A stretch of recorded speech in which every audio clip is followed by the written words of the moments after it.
गौतम अडाणी किंवा अदानी मला वाटलंच तर. आता त्यांचं नाव तर सगळ्यांनी ऐकलं असेल, पण ह्या गौतम अडाणींच्या एका कारनाम्यामुळे शुक्रवारी भारतीय मार्केटमध्ये हाहाकार माजला आणि 10 ते 15% गौतम अदानीच्या ग्रुपच्या स्टॉकमध्ये करेक्शन झालं. नेमकी काय प्रकरण आहे आणि हा मॅटर काय आहे तो आपण समजून घेणार आहोत. पण तत्पूर्वी जर आपण आपल्या चॅनलवरती नवीन असाल तर आपल्या चॅनलला सबस्क्राईब करायला बिलकुल विसरायचं नाही. माहिती चांगली वाटली असेल तर आपल्या मित्रांपर्यंत शेअर करायची आहे आणि व्हिडिओला लाईक सुद्धा करायचं आहे.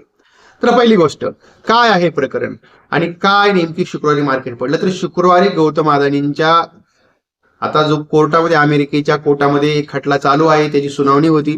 त्या सुनावणीमध्ये त्या सरकारने आणि तिथल्या कोर्टाने गौतम अदानींना नोटीस पाठवण्यासाठी भारत सरकारची परवानगी मागितलेली आहे. काही तांत्रिक अडचणींमुळे भारत सरकारने ती परवानगी नाकारलेली आहे, पण शेवटी आज ना उद्या ती परवानगी द्यावी लागेल. आणि त्यामध्ये असं म्हटलेलं आहे की गौतम अदानींना स्वतः अमेरिकेच्या कोर्टामध्ये हजर राहायला पाहिजे. काय प्रकरण आहे ते आपण जाणून घेऊया. तर आता सध्या आपल्याला माहिती आहे का भारतीय उद्योग सम्राट गौतम अदानी यांच्यावरती अमेरिकेत एक कायदेशीर संघर्ष किंवा कायदेशीर गुन्हा दाखल झालेला आहे. या प्रकरणामध्ये साधारणतः दोन जे काही डिपार्टमेंट आहेत अमेरिकेतले, त्या दोन डिपार्टमेंटनी महत्वाचे आरोप लावलेले आहेत. आणि पहिला आहे US securities and exchange commission अर्थात SEC आणि परत दुसरा आहे US डिपार्टमेंट ऑफ जस्टिस अर्थात DOJ.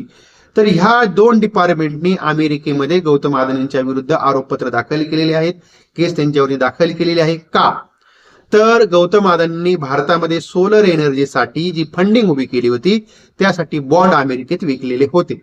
बॉन्ड अमेरिकेत विकून त्यातून फंडिंग त्यांनी उभी केलेली होती.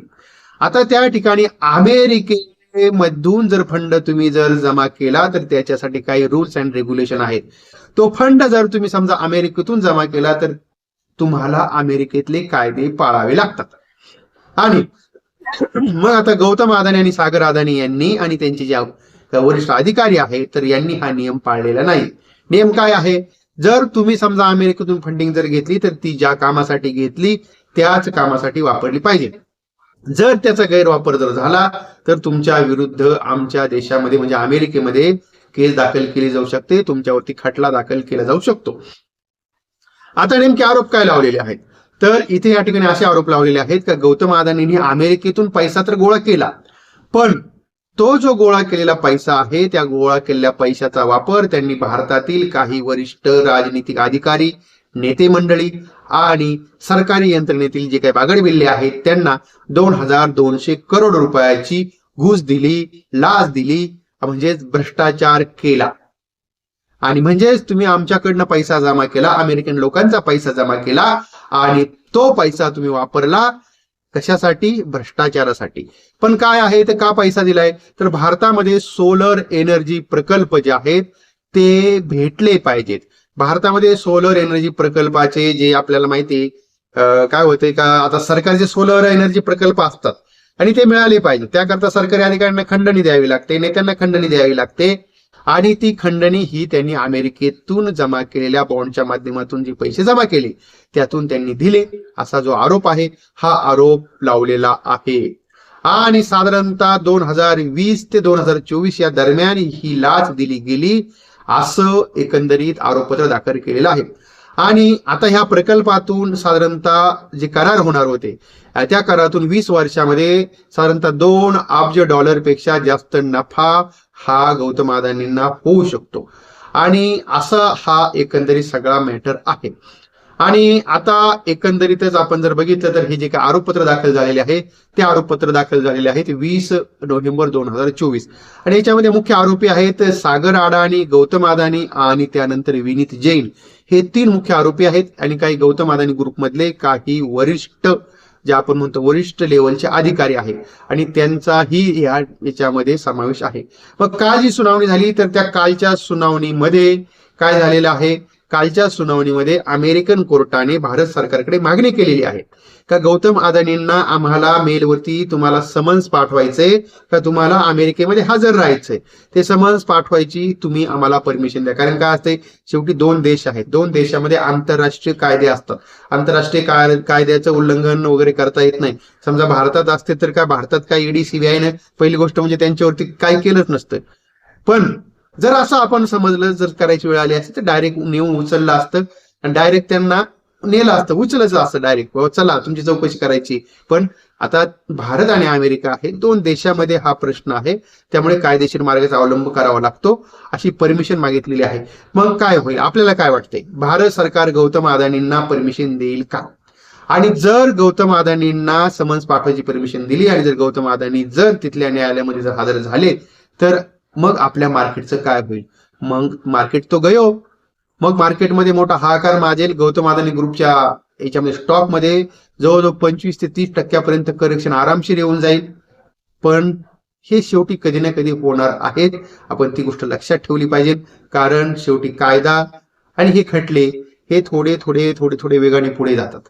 ओके, आणि तेव्हा आता आपण जरा थोडं बघूया का गौतम अदानी ग्रुपचे जे काय आहेत ना स्टॉक, ते गौतम अदानी ग्रुपचे जे स्टॉक आहेत ते नेमकी किती पडलेले आहेत ते आपण ह्या ठिकाणी एकदा जाणून घेऊया. म्हणजे आपल्याला कळेल का नेमकी काय. बघा आता नेमकी कोण किती पडलेलं आहे ते आपण या ठिकाणी जाणून घेऊ. बघा आता जर काल परवा दिवशी मार्केट चालू होतं, काल सुट्टी होती, त्यामध्ये जो प्रमुख शेअर आहे त्यांचा एसीसी, आणि त्यामध्ये जवळजवळ करेक्शन झालं 3.5%. त्यानंतर दुसरा स्टॉक आहे, त्याचं नाव त्याचं अडाणी एंटरप्राइजेस, 13% करेक्शन त्याच्यामध्ये झालं एका दिवसामध्ये काल. त्यानंतर अडाणी ग्रीन एनर्जीमध्ये 10% करेक्शन झालं. त्याच्यानंतर अडाणी एंटरप्राइजेस मध्ये जवळजवळ 15% करेक्शन झालं. अडाणी पोर्ट मध्ये जवळजवळ 7% करेक्शन झालं. अडाणी पॉवर मध्ये 5% करेक्शन झालं. म्हणजे 5 ते 15% करेक्शन शुक्रवारी आपल्याला ह्या फक्त एक वाक्य त्यांनी सांगितलं का आम्हाला भारत सरकारने परमिशन द्यावी गौतम अदानींना समन्स पाठवण्याची, आणि त्यामुळे 15% करेक्शन झालं. जर ऍक्च्युली समन्स आलं तर काय होईल, आपण याचा विचार करा. तेव्हा गौतम अदानी ची अशी अवस्था झालेली आहे भारतीय शेअर मार्केट विषयी आणि गुंतवणूकदाराविषयी, हम तो डुबेंगे सनम लेकिन तुमको ही लेके डुबेंगे, अशी अवस्था आहे.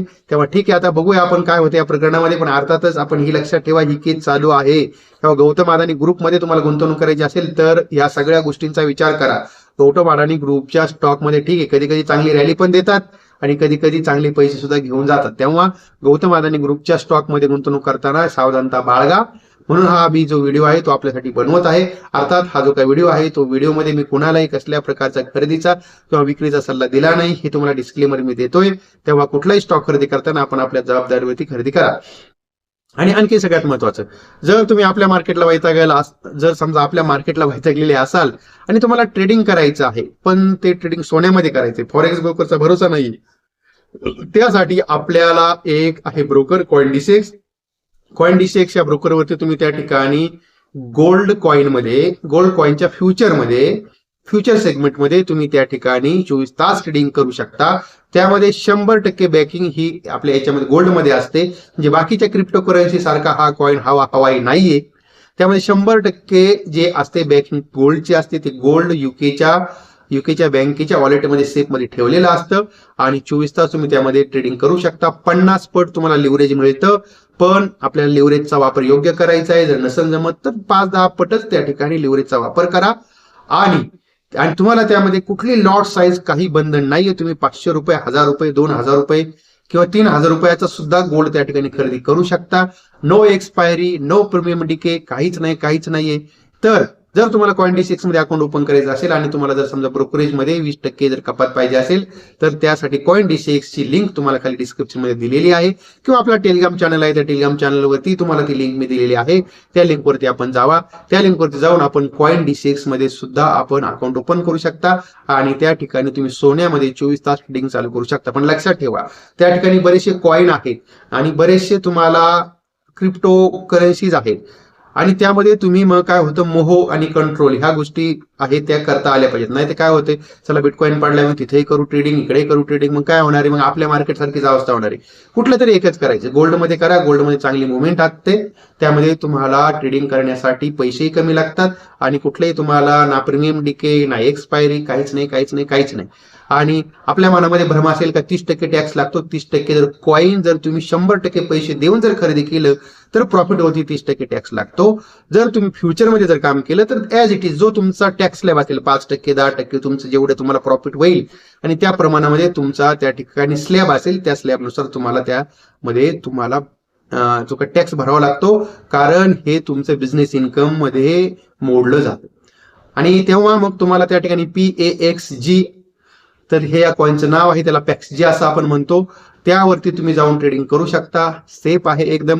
CoinDCX मध्ये तुम्हाला FIU रजिस्टर्ड आहे, म्हणजेच तुम्हाला तुमचं पे आउट आणि त्याच्यानंतर तुम्हाला पैसे डिपॉझिटसाठी काही प्रॉब्लेम येत नाही, कुठली फी घेतली जात नाही आणि कुठली लिगल ऍक्शन तुमच्यावरती होत नाही, बँक अकाउंट फ्रीज होत नाही, का जसं फॉरेक्स ब्रोकरच्या मार्फत केलं जातं.